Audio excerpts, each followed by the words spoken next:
喺呢個 video 會為大家做一啲比較深少少嘅二次方程嘅積分解啦。OK， 咁呢度有 x square 加6x 加9等於0啦。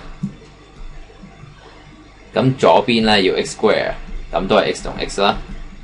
咁右邊就要9。咁9其實有咩方法咧？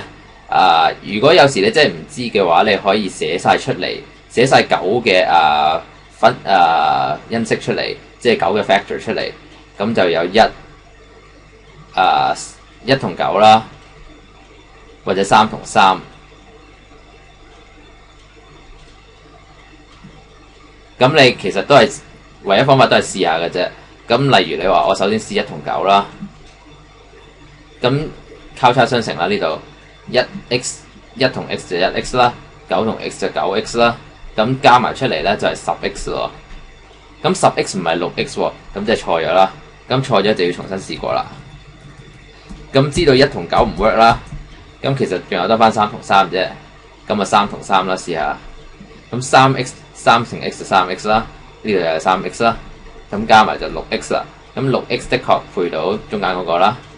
咁即係話呢個3同3係啱嘅。咁就最尾有 x 加3乘 x 加3等於0啦。好啦，咁睇下呢邊啦。有 2x square 加 8x 加8等於0。咁 2x square 就唯一嘅方法，其實分開佢就 2x 同 x 啦。咁右邊呢度要出到8出嚟啦。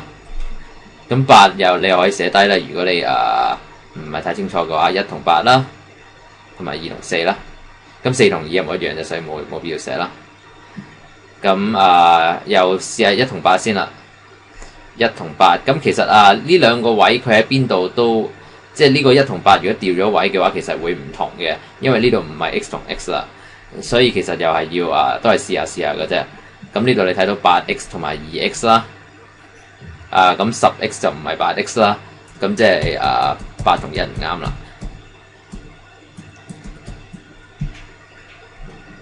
OK， 咁而家試下2同4啦，咁試下2同4咯喎。